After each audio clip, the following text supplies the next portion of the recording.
Hi வணக்கம் அன்பு தமிழஞ்சங்களை, இது உங்கள் என்ஜிடி. அதாவது கரூர் சம்பவம் தமிழ்நாட்டை அதிர்ச்சி அடைய வைத்த ஒரு துயரமான நாள். சரிங்களா? 41 உயிர் ஒரு கூட்ட நெரிசலில் உயிரிழந்திருக்காங்க. இப்போ அந்த இதை சம்பவத்தை உச்ச நீதிமன்றம் சிபிஐ விசாரணைக்கு உத்தரவிட்டிருக்கு. இது ஒரு சாதாரண உத்தரவல்ல.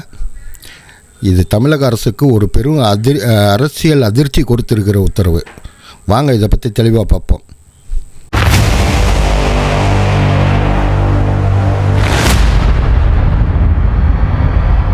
அதாவது மக்களே, அன்னைக்கு சம்பவம் நடந்தது செப்டம்பர் 27 நடந்த சம்பவத்தில் இருந்து மக்கள் மனதில் கேட்கப்படக்கூடிய ஒரே ஒரு கேள்வி தான். அந்த கேள்விக்கு பதில் கிடைச்சாலே இந்த சம்பவத்தோட உண்மை தெரிஞ்சிடும். அதாவது அந்த கேள்வி என்னன்னு கேட்டிங்கன்னா, இந்த அளவுக்கு பெரிய கூட்டம் நடந்தது, பாதுகாப்பு ஏற்பாடுகள் எங்கேன்னு கேட்டாங்க. இதுக்கு யார் பொறுப்புன்னு கேட்டாங்க. மக்கள் உயிரை இழந்த பிறகு ஏன் உண்மையில் வெளியே வரவில்லைன்னு கேட்குறாங்க. அதாவது மக்கள் உயிர் இழந்தாச்சு, உண்மை என்னன்னு தெரியணும் இல்லையா? அதை எல்லோரும் கேட்கக்கூடிய டைமில் கேட்ட உடனே டப்புன்னு தூக்கி ஒருத்தரோட தலையிலேயே எல்லாத்தையும் போட்டு கவர்மெண்ட்டு தப்பிச்சு ஓடுறதுக்கு பார்த்துச்சு. அதுக்கு சப்போர்ட்டாக என்ன பண்ணிட்டாங்க, உயர்நீதிமன்றத்தை நாடி அவங்களே நாடி எல்லாத்தையும் மூடி மறைக்கிறதுக்குள்ள ஏற்பாடை பார்த்தாங்க. இப்போ அது உச்ச நீதிமன்றத்துக்கு போனோடனே ஆட்டோமேட்டிக்காக என்ன ஆகிப்போச்சுன்னா, சிபிஐ விசாரணைக்கு இது மாற்றப்பட்டது. இதை நம்ம ஏற்கனவே சொன்னோம். நம்ம காணொலியில் நீங்கள் பார்க்கலன்னா போய் பாருங்கள், நம்மளோட ப்ளேலிஸ்ட்டில் எடுத்து பாருங்கள். அப்போ அதில் இருக்கும் உங்களுக்கு. இது கண்டிப்பாக சிபிஐக்கு மாற்றப்படும்னு நம்ம அன்றைக்கே சொன்னோம். மாற்றம்னா பல உண்மைகள் வெளியே வரும். அவங்க கதவை திறப்பாங்க, அந்த கதவுக்குள்ளே உள்ளுக்குள்ளே இருக்க போகிறது யாருன்றதை பொறுமையாக பாருங்கள் அப்படின்னு நம்ம ஏற்கனவே சொல்லியிருக்கோம். அதனால் இந்த சிபிஐ விசாரணையை மக்கள் எல்லோருமே வரவேற்கிறாங்க. இல்லை, பெரிய வேடிக்கை என்னன்னு கேளுங்க. சிபிஐ விசாரணை கிடைக்குமா கிடைக்காத அப்படின்னு மக்கள் மத்தியில் அவ்வளோ பரபரப்பாக எதிர்பார்க்கப்பட்ட ஒரு இதுதான் இந்த சிபிஐ விசாரணை. ஏதோ ஒரு எலெக்ஷன் நடந்து அந்த எலெக்ஷனோட ரிசல்ட்டு வர்றதுக்கு அன்றைக்கி அறிவிக்கும் போது எப்படி இருக்கும், அது மாதிரி ஒவ்வொரு இளைஞர்களும் ஒவ்வொரு பெண்களும் எல்லாருமே இந்த ரிசல்ட்டை எதிர்பார்த்து தான் இருந்தாங்க. சிபிஐ விசாரணை கிடைக்குமா கிடைக்காதான்னு. கடைசியில் மக்களின் எதிர்பார்ப்பு போல் உச்சநீதிமன்றம் மக்களின் உணர்வுகளை புரிந்து கொண்டு சிபிஐ விசாரணைக்கு உத்தரவிட்டது. இதில் மேலும் உச்சநீதிமன்றங்க கூறிய கருத்துக்களை பாருங்கள். மாநில விசாரணையில் நம்பிக்கை இல்லை, அரசியல் அழுத்தங்கள் விசாரணையை பாதிக்க வாய்ப்புண்டு, அதனால் இந்த வழக்கை இனிமேல் சிபிஐ விசாரிக்கட்டுன்ட்டாங்க. இது வெறும் உத்தரவு இல்லாதவர என்னான்னு பார்த்தீங்கன்னா, மாநில போலீஸ் மீது நம்பிக்கைக்கு கேள்விக்குறியாக மாற்றப்பட்டது. இது மாநில சட்ட ஒழுங்கை பற்றி ஒரு சந்தேகத்துக்குரிய இதாகவே பார்த்து அதில் இருந்து இந்த உத்தரவு பிறப்பிக்கப்பட்டது. ஏன்னா இவங்களே பிரச்சனையை உருவாக்கி அதை இவங்களே விசாரிச்சிருவாங்களோன்ற ஒரு சந்தேகம் உள்ளாகி இருக்குங்கிறது தான் இதில் உண்மை. அந்த உண்மையை கொண்டு வரதுக்காக தான் இன்றைக்கி என்ன பண்ணிட்டாங்க, டக்குன்னு சிபிஐ விசாரணை. இது அரசியலில் பெரிய தாக்கத்தை உருவாக்கும்.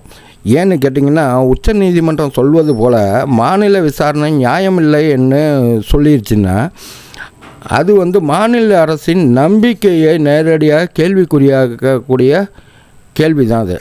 என்ன அதனால் இது இப்போ சட்டமன்ற கூட்டம் நடைபெற போது இதை எதிர்க்கட்சிகள் பயங்கரமாக எடுத்து பேசுவாங்க. ஒன்று, இந்த விசாரணை சிபிஐ விசாரணைங்கிறது வரப்போகிற 2026 எலெக்ஷனை கண்டிப்பாக அதில் ஆளுங்கட்சிக்கு பாதிப்பு உருவாகக்கூடிய ஒரு இக்கட்டான நிலையில் உருவாக்கி வச்சிரும்.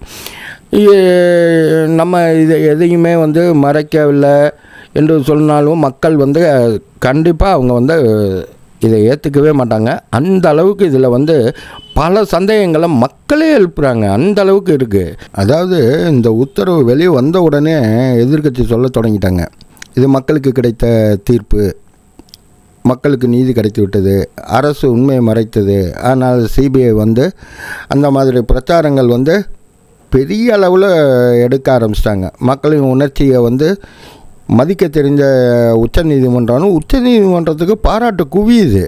அந்த அளவுக்கு போயிடுச்சு. ஏன்னா இது அரசியலில் ஒரு சமநிலையே பாதிக்கும். அதனால் இதை வந்து விசாரணையை வந்து இன்னும் விரிவுபடுத்துறதுக்கும் இந்த இதை கொண்டு போகிறதுக்கும் அவங்க சிபிஐ வந்து களத்தில் இறங்கி அவங்க பாட்டுக்கு செய்ய ஆரம்பிச்சிடுவாங்க. இப்போ சிபிஐ இந்த வழக்கை முழுமையாக மீண்டும் திறக்கப் போகிறது.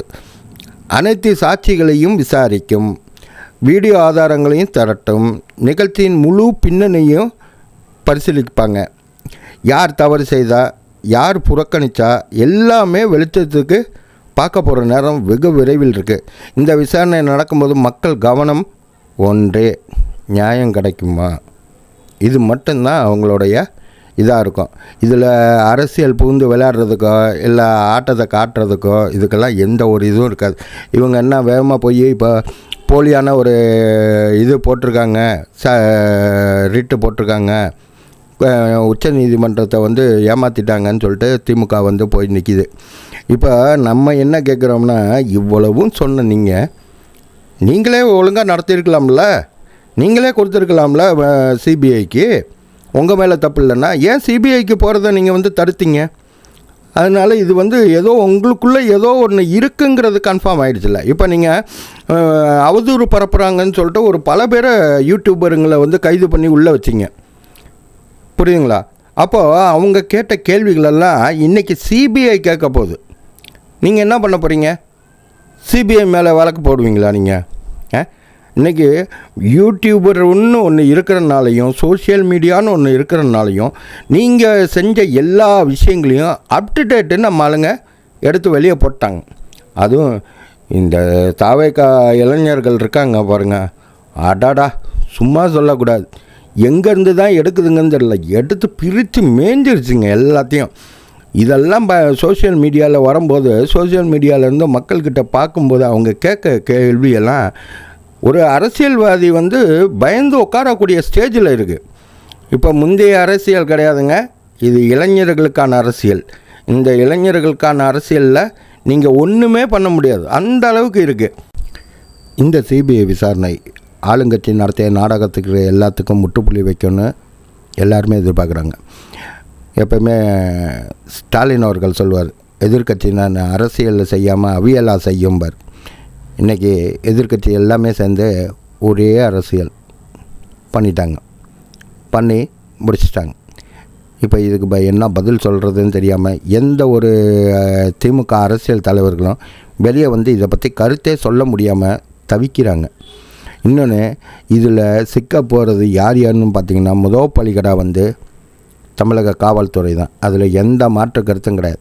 அதுக்கு அடுத்து அந்த காவல்துறையினர் கொடுக்குற வாக்குமூலத்தில் தான் இருக்குது அடுத்த யார் குறி வைப்பாங்க சிபிஐன்னு பார்ப்போம், பொறுத்திருந்து பார்ப்போம். இந்த கருத்து பிடிச்சிருந்தால் லைக் பண்ணுங்கள், ஷேர் பண்ணுங்கள், கமெண்ட் பண்ணுங்கள், கண்டிப்பாக சப்ஸ்கிரைப் பண்ணுங்கள். உங்களோட ஆதரவு எங்களுக்கு ரொம்ப முக்கியம். அதனால் எங்களை ஃபாலோ பண்ணுங்கள். மீண்டும் ஒரு நல்ல கருத்துடன் உங்களை சந்திக்கும் வரை உங்களிடம் விடைபெறுவது MGD ஸ்குவாட். தேங்க்யூ.